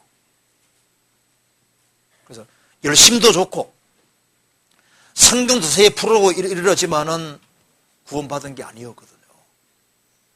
우리 교회에서 나간 사람들이 또 열심히 전도해도 전도가 잘 안 됩니다. 그리고 제대로 구원이 잘 안 이루어지거든요. 왜냐하면 그게 개인의 경건과 능력으로 이루어지는 것이 아닌 겁니다. 그래서 평신도가 복음을 전해야 된다는 말도 맞지만은 그게 상당한 주의를 위해야 된다는 말도 맞는 거예요. 그래서 아주 급박한 경우 있지 않습니까? 전도자가 올 수 없고 그런 경우는요, 절박한 경우는 전해줘야죠. 그래서 구원받도록 도와줘야죠. 그런데 왜 성경에 특별히 복음 전하는 자라는 말이 따로 나와 있냐 하면은 잘못하면은 가짜 교인을 많이 만들 수도 있고 영혼을 오히려 망칠 수도 있는 겁니다. 그래서 구약 시대에 제사장들이 해야 될 제일 중요한 일이 뭐냐면 진단하는 겁니다. 진단할 때 특별히 두 가지를 잘해야 됩니다. 레위기를 보면은 이것이 오미냐 문둥병이냐 두 개를 구별해야 되거든요. 그리고 이게 오미라는 것은 이것은 피부 질환에 불과한 겁니다. 그리고 문둥병은 근본적인 거거든요. 그러니까 이 사람이 구원을 받았는데 쉽게 말해서 죄를 짓는 거냐, 아예 구원을 진짜 안 받은 거냐, 이것부터 구별해야 되거든요. 그래서 우리가 신약시대 제사장인데 해야 될 가장 근본적인 것은 이 사람이 구원을 진짜 안 받았을 때 안 받았다고 정확히 진단할 수 있어야 되고, 구원을 받았는데 또 죄 짓는 경우도 있거든요. 그래서 구원 받아서 죄가 나왔는지 안 받아 그런 것인지 그거 구별해야 되는데, 구원을 받은 사람인데 안 받았다고 진단하면요, 그 사람 구원받는 신앙생활하는데 아주 오랫동안 문제가 되는 거예요. 그리고 안 받은 사람인데도 받았다 해도 골치 아픈 문제가 생기거든요. 그러니까 그 진단을 잘해야 되는 겁니다. 성경 한번 찾아봅시다. 그래서 여기에 심상이 고쳐주는 것이 이게 문제가 있습니다. 성경 에베소서 보시겠습니다. 그래서 누구든지 전도할 수 있지만은 실수도 생기고 문제도 많이 생기기 때문에 주님께서 복음 전하는 자를 따라 세우시는 겁니다. 에베소서 4장 11절입니다. 그가 혹은 사도로 혹은 선지자로 혹은 복음 전하는 자로 혹은 목사와 교사라 주셨으니 이는 성도를 온전케 하며 봉사일을 하게 하며 거리세움을 세우리 하심이니라. 하나님이 교회 중에 몇 을 세우셨는데 사도 혹은 선지자로 혹은 복음 전하는 자로, 목사와 교사는 동일 인물입니다. 원래 헬라 원문에도 목사이면서 교사인 거예요. 그래서 여기에 특별히 복음 전하는 자란 말이 나와 있잖아요. 주님께서 특별히 은사 같은 걸 주셔서 효과적으로 복음 전하는 주님이 세우신 일꾼들이 따로 있는 겁니다. 그래서 가능하면은 직접 전도하는 것보다 그런 은사를 가진 사람들을 통해서 이렇게 하는 것이 훨씬 유리하고요. 본인이 직접 해가지고 구원받게 하는 게 쉬운 게 아닙니다. 잘못하면은요, 더 이제 구원받는 걸 오히려 어렵게 하는 경우도 있어요. 그래서 절박한 경우, 그러니까 이제 이 질문이 맞는 거죠. 너무 급할 때는 전도할 수 있냐? 당연히 할 수 있죠. 그리고 우리가 주변 사람들에게 밭을 갈아주고 할 수 있는 거 할 수 있어요. 그런데 그것도 이제 조심하는 속에 서야 되는 거고, 그리고 또 전도인을 통해서 해야 된다는 말도 둘 다 맞는 겁니다. 그렇죠? 누가 틀렸다고 하기 어려워요. 둘 다 맞는 얘기인 겁니다. 이제 그렇게 이해를 해야 되겠습니다. 좀 이해되시죠? 저는요, 구원받고 처음에 복음을 제가 교회 안에서 절대 얘기를 안 했습니다. 처음에. 왜냐면 너무 무섭더라고요. 그래서 처음 상담할 때도 하나님 계시고 죄인인 것까지만 딱 알려주고 난 다음에 그 다음에는 목사님에게 가보라고. 그리고 이제 이미 이제 구원받은 지 오래되신 분들에게 가보라고 계속 넘겨줬거든요. 복음은 절대, 왜냐면 복음 불어주는 게 그렇게 무섭더라고요. 내가 절대 복음, 왜냐면 복음 전해줬는데 가짜 만들면 큰일 나잖아요. 그래서 복음을 안 전해주고 이제 먼저 오래된 분에게 다 넘겨줬거든요. 그래서 어쩔 수 없이 이분에게 전도의 복음 전해줄 사람이 없는 거예요. 이 사람 구원받아 가지고 가야 되는데, 그래서 할 수 없이 그냥 기도하는 건데 복음을 딱 전했는데 이 사람이 구원을 받아버리더라고요. 그래서요, 가짜를 안 만들려고 옛날에 밭을 엄청 갈았습니다. 밭을 갈아가지고 가짜 안 만들려고. 그래도 복음 전해주는 게 너무 무서워가지고요. 혹시라도 이게 이 지식으로 알면 구원받기 어렵잖아요. 그래서 굉장히 조심을 많이 했었습니다. 복음 전해주는 게 그것이 사람 운명 결정하는 거니까 이게 심각한 문제인 거예요. 그래서 아주 조심하고, 잘못하면은 가짜 구원을 주입식으로 해버리면요, 그 사람 가짜 만들면 큰일 나잖아요. 그래서 그걸 조심해야 될 것 같습니다. 그리고 이제 그 다음 질문에, 구원받은 사람이 죽음을 두려워하는 것이 정상인지요? 죽음을 두려워하는 건 본능에 속하는 거예요. 살라고 하는 것은 본능입니다. 그런데 내가 죽어야 되겠다는 건 그건 의지인 거예요. 그렇잖아요. 살려고 하는 건 원래 본능에 속한 겁니다. 배고플 때 먹고 싶은 것은 본능이잖아요. 그건 본능이거든요. 뭐가 물체 탁 날아오면 싹 피하는 게 본능이잖아요. 죽으려면 안 죽으려고 하는 게 본능에 속하는 겁니다. 죽기를 좋아하는 사람이 누가 있어요? 그리고 막상 죽으려고 그러면 구원받은 사람도 어떻게든 안 죽으려고 합니다. 한번 죽으면 죽어서 이제 완전히 이제 코너에 몰려서 이제 안 죽을 수 없다고 생각할 때는요, 그때는 손 놓아버리는 거예요. 그렇지 않기까지는요, 최대한 살려고 하지요.